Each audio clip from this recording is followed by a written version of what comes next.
masaya. Nandiyan ang ating Panginoon. Dakila ang kanyang pag-ibig. Yes, Lord. Wala kang katulad, Jesus. Hallelujah.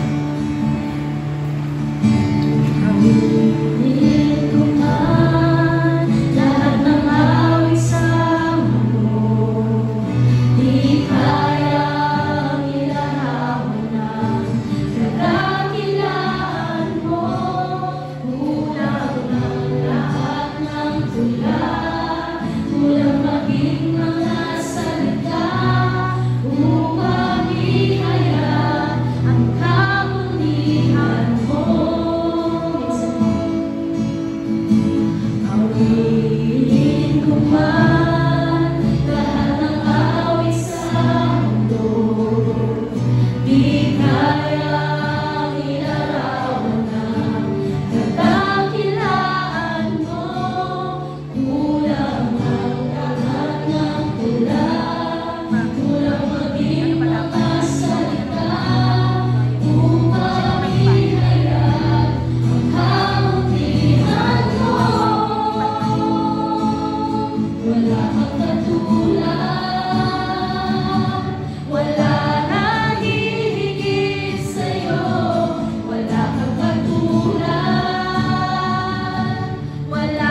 pinagkalooban po sa bawat isa, Father God. Salamat sa panibagong buhay, panibagong kalakasan, panibagong hininga, bagong pag-asa, Father God. Salamat po. Salamat sa blessing na kami ay naisip sa umaga ito para makita, Panginoon, yung magandang mong ginawa. Salamat po, Diyos. Salamat. Salamat din po, Father God, sa banal na Espiritu mo, Diyos. Nandirito, Father God. Salamat sa iyong presensya, Father God. Muli po, Diyos, tinataas namin, Father God, yung gawain sa umaga ito. Dalangin po, Ama. Salamat sa paggamit po sa akin sa pag-share ng devotion sa araw na ito, Lord God. Ako po, Panginoon, ay napakakumbaba ko, Diyos. Lord, hindi ko kaya ito. Pero Lord, salamat sa mga revelation na pinagkaloob sa akin, O Diyos. Salamat po, Ama. Salamat. Salamat sa lahat, O Diyos.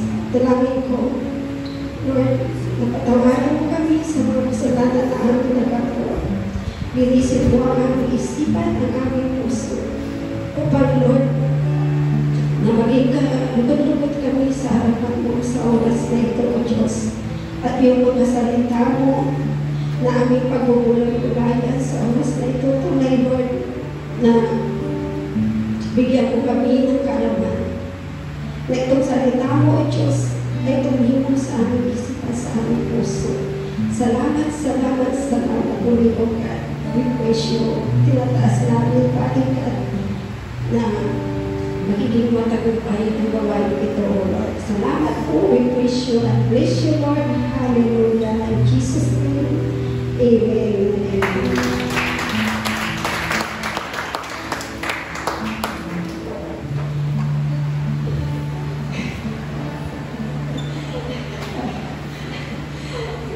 Talaga pag natayo ako dito, sobra-sobra yung kabla.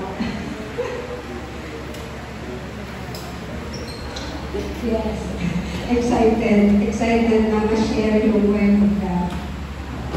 So, good morning po sa ating lahat. Ako yung naatasan na mag-share ng devotion.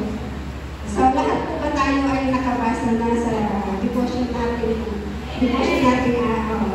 Napakaganda ng devotion natin. It's about time. Diba? Sabi, time for everything. Diba? Nililipis ako kasi ito yung kasama ko na kanina. Salamat dito ako nililipis. So, yung devotion natin ngayon ay doon sa Ecclesiastes 3:1-15. Sabi dito, may kanya-kanyang panahon ang bawat bagay.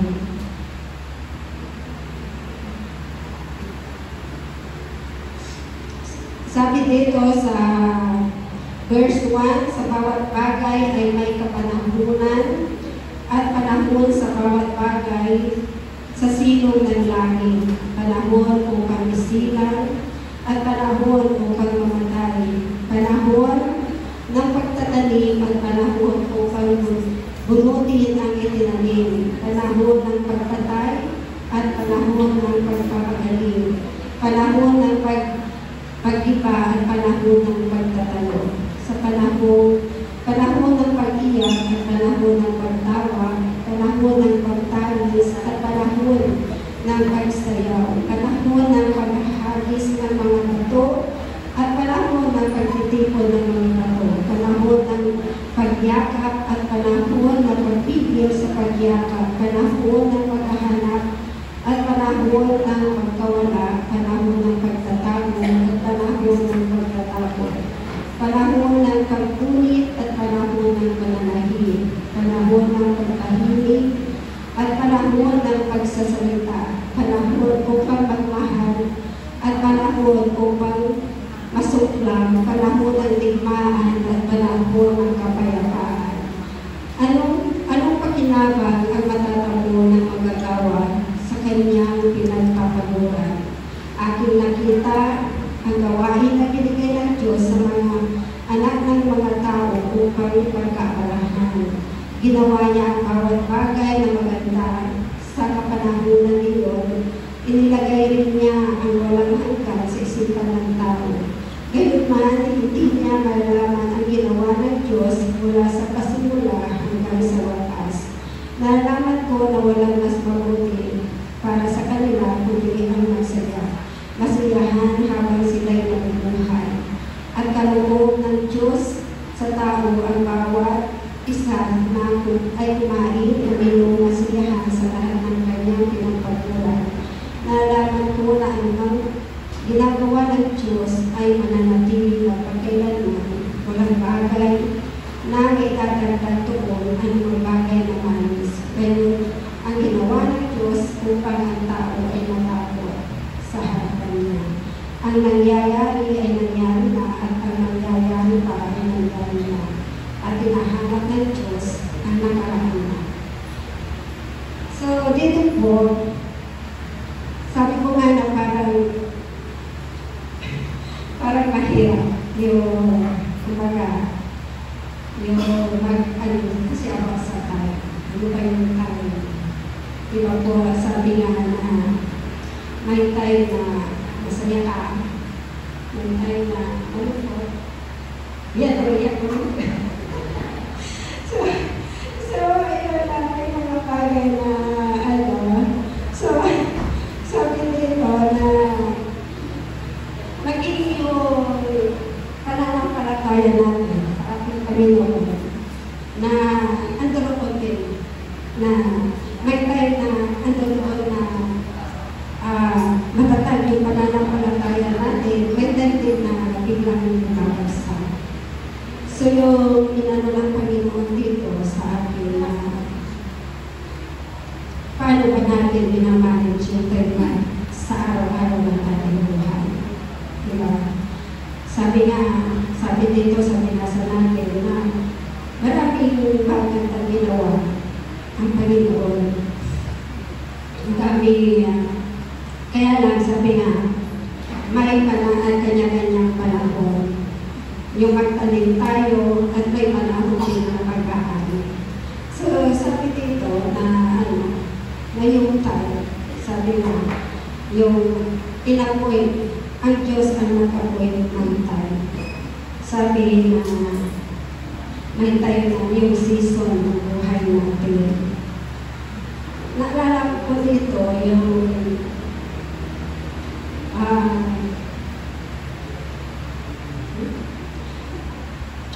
nung February, naalala ko yung ni Brother Rico, yung teaching niya dito, February, March, yung siguro about sa season ng buhay natin na So, yun yung time din na hindi sigurado na makakabalik yung asawa ko sa kanyang trabaho.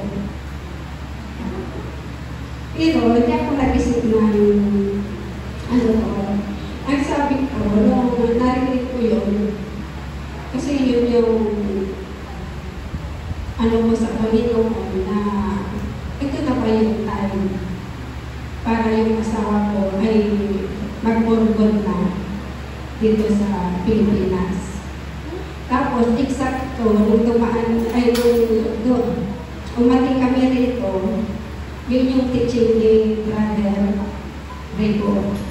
So, sabi ko, Lord, confirmation. So, hindi ko isip na wala na siyang trabaho. Siyempre, pag nawala ng trabaho, ang iisipin mo agad, paano yung pangangailangan namin araw-araw. Diba? Tapos, sabi ko, wala na akong sahod. Diba? Wala na akong, diba? So, yun, pero, parang lang yung sa isip ko. Pero nung na-confirm nga, kung sa misis ni Brother Rico, ito na yun. Kasi, sabi nga, may season, at saka may purpose. Diba? So yung nakita kong purpose doon na siyempre, nakakasama na namin yung asawa ko, na matagal na namin hindi nakasama. Diba? Tapos may kasama na akong magkagay doon sa dalawa namin anak. Tapos yung magkanta, kasama, magiging kasama mo na sa paglilingkod sa Panginoon. Diba? Yun yung sister. Kaya sabi ko, bumalik ka na, sabi ko gano'n, na mag-ano ka na rin sa church. Ito na yung time, diba? Yung nalalabing time natin, kasi sabi nga na napaka-importante yung oras. Diba? Sabi nga na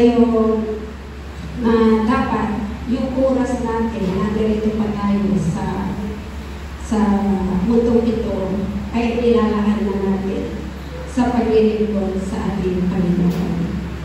So, yung dito po na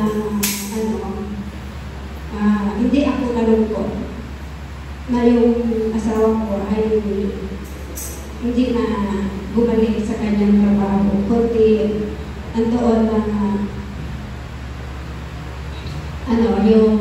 yung nakita ko doon, yung purpose ng ating Panginoon Diyos sa buhay namin. Yun po yung nasabi na yung time na na minsan hindi natin kaibigan sa ating Panginoon Diyos. Yung pinapakita po sa akin dito na time na hindi lang isang oras, hindi lang 2 oras sa pagbabasa ng kanyang salita, sa pag-aaral ng kanyang salita, kundi ibigay ko talaga yung time mo na nandoon sa puso mo. So, sabi ko sa Panginoon nung umaga, kasi Wednesday pa lang, binabasa ko na ito. Wala yung wala yung prayer sa akin. Sabi ko, parang Lord, parang hindi ko kaya. Parang walang revelation. Nag-isip ako ng 3:30. Kapag ako, sabi ko, Lord, mag-prepare ako sa akin. Sabi ko ganyan na kasi hindi ko kaya. Hindi ko kaya tumayo na yung sarili ko lang. Ang gusto ko, yung pagtayo ko, ikaw yung mapapurihan. Ikaw yung maparangalan. Hindi yung ako lang kasi pag sa akin lang, walang yung salita na. Kaya yung so, yung nireveal ng Lord sa akin, kaninang umaga na napakahalaga talaga yung oras. Bawat bagay na ginagawa natin may oras. So yung pinakita ng Lord sa akin dito, yung time na ipinadala niya ang ating Panginoon Jesus. Diba po? Yung time para tayo ay So ano yung time ngayon na hinihintay natin? Yung time kung kailan babalik ang ating Panginoon Jesus, di ba? Maging ang ating Panginoon Jesus, hindi na alam kung kailan siya ipadadala ng ating Diyos Ama. So yun yung time din natin na habang hinihintay natin yung oras ng pagbabalik ng ating Panginoon Jesus. Siyempre po, ang doon na yung mag-focus tayo. Focus while waiting. Saan tayo mag-focus? Yung focus, yun yung habang nakapilit ako, yun yung naglalaro, nagbigay sa akin yung acronym na habang tayo naghihintay, yung time na tayo ay naghihintay sa pagbabalik ng ating Panginoon, ipakita lang yun sa akin na yung follow Jesus. Kung ano yung ginawa ng ating Panginoon Jesus nung naglagay pa sa lupa. Tapos, habang siyempre, doon yung obedience natin doon sa obihis kuman, di ba? Yung sumunod tayo kung ano yung pinagagawa, tapos commit our time to God. Nandoon talaga yung pagkukumit natin sa gawain, sa presensya ng ating Panginoon, at para magawa natin ito lahat, sabi nga doon sa'yo, magpaandar tayo sa Holy Spirit. Yun po, para tayo ay, yung user natin, kung paano natin pagsisilbihan ang ating Panginoon Diyos. So, ito po yung sa akin kanina na pinakita ng ating Panginoon na yung oras, siyempre may oras ng paggawa sa bahay, tapos may oras tayo sa akin. Totoo po, may oras ako paglalaro sa cellphone. Pero, ngayon, diba, nabago na. Yun yun na, sabi dito sa anak ko na kanino ba natin inilalaan yung nalalagay oras natin dito sa lupa. Diba? So, alam ko naman na lahat na yung time, diba, na napakahalaga yung time natin sa araw-araw na dapat, sabi nga, na isip na natin yung puso natin na manabik tayo at unahin natin ang gawain ng Lord, diba? Yung sa buhay natin. Kasi sabi nga, yung buhay natin, diba? Na may oras. Di natin alam. Diba ngayon, ang lakas natin, para bukas na kaya, diba? So, yung time natin talaga na ibigay na natin ng Diyos sa ating Panginoon Diyos. So, yun yung tapos sabi nga dito, doon sa ilibin na He has made everything accurate in His time. Diba? Ginawa ng Lord na napaganda. Diba? He has set eternity in their heart. Sabi, yet, so the man will not find out the work which God has done from the beginning even to the end. Diba? Ginawa ng Lord ang magandang bagay ang lahat ng dito sa lupa. Pero, tayo mga tao, diba? Yun lang yung nakikita natin yung magagandang ginawa ng ating Panginoon. Pero, hindi mo na-acknowledge kung sino yung nagbigay nito. Diba? Na walang iba, sabi nga, from the beginning hanggang sa katapusan, sino ba yung gumawa? Walang iba, kundi ang ating Panginoon Diyos. So, yun po yung ng devotion sa akin ngayon na napakahalaga. Huwag natin sayangin yung oras natin. Sa isang araw na dapat mabigyan natin ng time yung pakikipag-usap natin sa ating Panginoon Diyos. Yun po. Maraming salamat.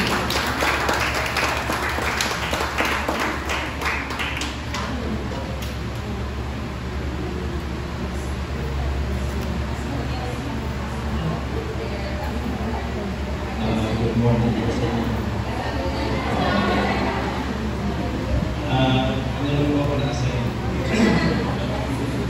Good morning po. So, balik ko, titignan nyo, sinabi kanina sa Ecclesiastes, balik from verse 1 to 8, 22 times sinabi niya, it's about time.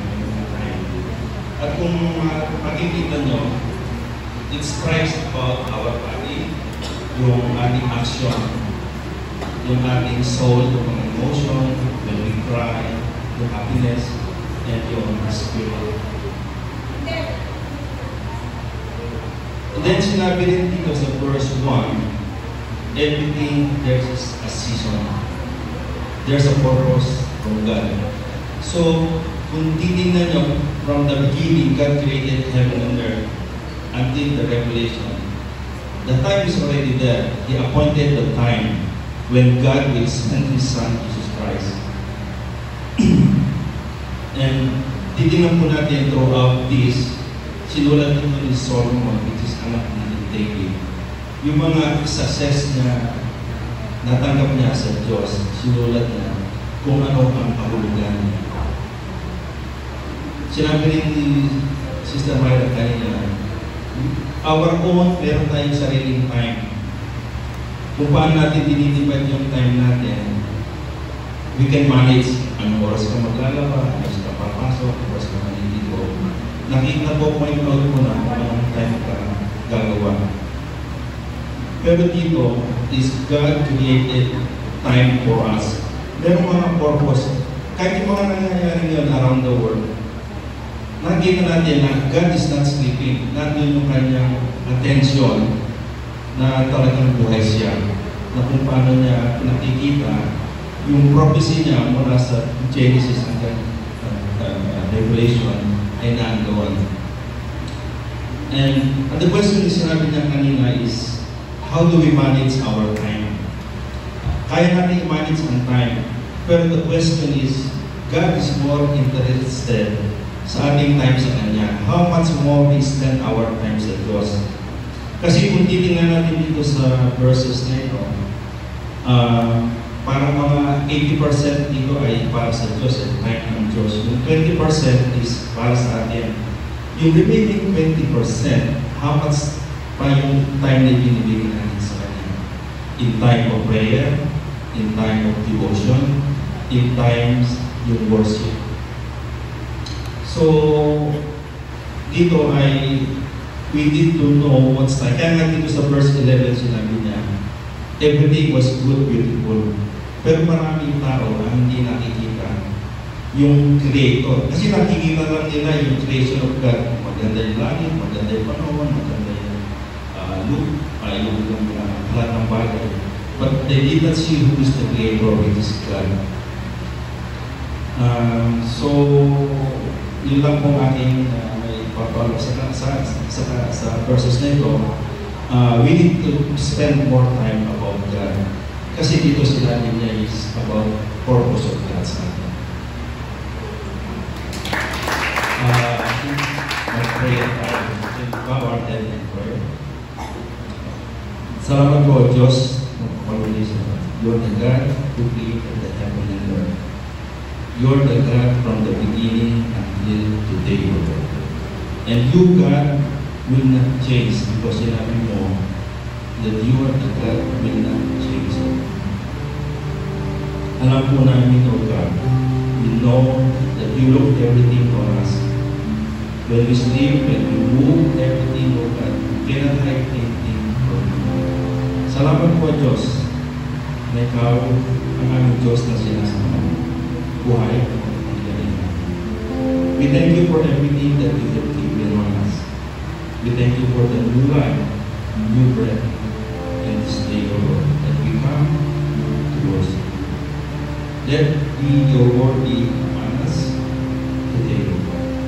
Let it be rooted into our hearts, planted into our hearts, that we may live according to your promise, upon your holy promise. In you we give you thanks and praise, and give you all the glory in your name, Jesus. Amen.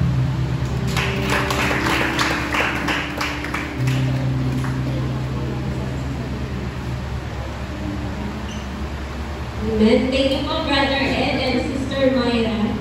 Truly, God is good. Yes, all the time. God is good. We're talking about time po, talagang our time, God's timeline is not our timeline. Ano po, iba yung timeline ng Diyos sa timeline ng tao. Minsan, naiinip tayo, bakit hindi nangyayari yung mga nais natin mangyari. Pero sabi nga, there is a season and a time for everything. There is a purpose kung bakit tayo binigyan ng Diyos. Ano po, we only need to trust in His timing. Yung perfect timing ng Lord, yung po yung dapat nating asahan. And today, this is the time na pinili ng Diyos, ito pong mga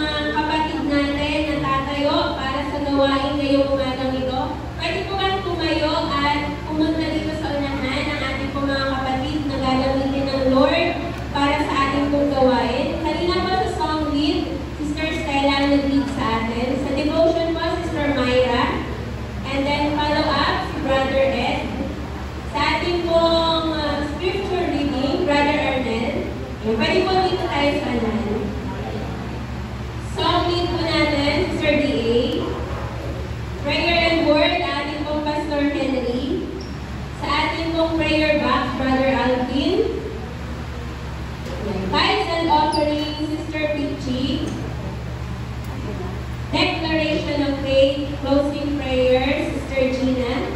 Sa ating pong Kids Ministry, Sister Madeline and Sister Laika.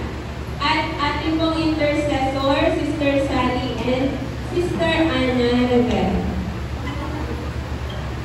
Ayan. Tayo po'y tumayo at sama-sama po natin ipag-pray ang bawat isa, lalo higit po ang mga kapatiran natin na tatayo sa gawain po ngayong umaga ito. Yes, Lord, hallelujah. Nakilang Diyos, Ama naming makapangyarihan sa lahat. Truly, you are our Almighty God. You are our all-knowing God, Panginoon. Ikaw po ang Diyos na nagtatakda ng lahat ng bagay, Panginoon, dito sa mundo.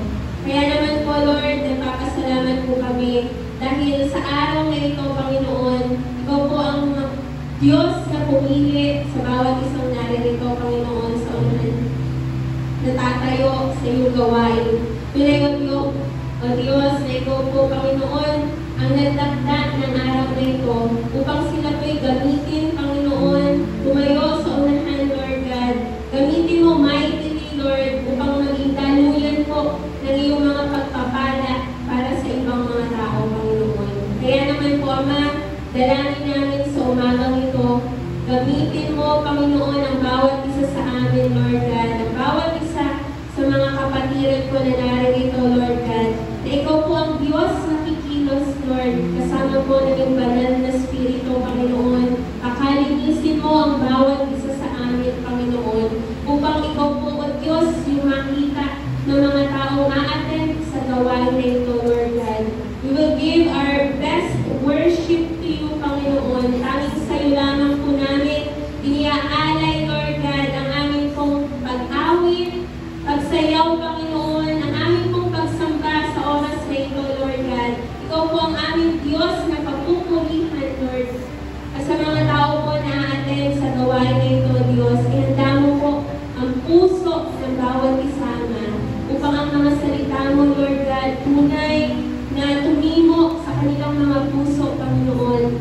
Mag-reveal, Panginoon, ang bawat salita mo sa puso ng bawat isa, Panginoon, at hindi po mananatili lamang, Lord God, na maririnig namin ang mga kapahayagan po ng iyong mga salita, kundi, Lord, magdadala po ito ng pagbabago, transformation sa aming mga buhay, Panginoon. At ikaw ang Diyos, Lord, na makikita sa buhay ng bawat isa, Panginoon. Sa lahat po ng mga gagamitin mo, Panginoon, sa mga instruments, O God, ikaw po ang magbibigay ng kaayusan sa lahat ng ito, Panginoon. Sa dance ministry, Panginoon, sa worship team namin, Lord God, sa lahat po ng intercessors, Panginoon, sa amin pong Pastor Henry, Lord God, na iyong pong patuloy na ginagamit, Panginoon, upang maghatid ng iyong mga makapangyarihang salita, Ama. Lukupin mo po siya, Panginoon, ng iyong banal na Espiritu, Father God, upang, Panginoon, yung kapangyarihan ng bawat salita na lalabas sa kanyang labi, Panginoon, ito po ay dadaloy, Lord, sa lahat ng mga taong makakarinig sa bulwagang ito, Lord God. Ingatan niyo po, Panginoon, ang bawat isa na paparating pa lamang sa lugar na ito, Ama. Ikaw po ang magdadala sa kanila ng ligtas, Panginoon, upang marinig nila, Lord God, ang kapahayagan po ng iyong mga salita sa oras na ito. Salamat po, aming Panginoon, dahil ikaw ang Diyos, Panginoon, ng patuloy na nag-iingat sa bawat isa. Ikaw po ang patuloy na nakikilala namin, Panginoon, sa bawat araw ng aming mga buhay. Kaya naman po, aming Panginoon, patuloy ka namin pinasasalamatan, patuloy ka namin po pinapupurihan sa aming mga buhay. Patuloy kang kumilos, Lord God, sa kabila po ng mga pinagdadaanan ng bawat isa, Panginoon. Masumpungan ng bawat isa yung buhay na pag-asa na nagmumula lamang sa iyo, Panginoon. Masumpungan ng bawat isa, Panginoon, tunay na kapahingahan sa iyong presensya lamang, Lord God. Kaya naman po, Ama, sa iyo po namin iniaalay ang gawain na ito, Panginoon. Walang lugar, Panginoon, ang gawa ng kaaway sa lugarin na ito, Panginoon, na yung panamang binawasak na namin ito sa pangalan po ng aming Panginoong Jesus, Lord. Ikaw po, Panginoon, ang kikilos sa lugarin na ito, Lord God. Salamat po, aming Panginoon. Patuloy mong lukupin ang iyong banal na Espiritu ang lugarin na ito upang ikaw, O Diyos, ang maranas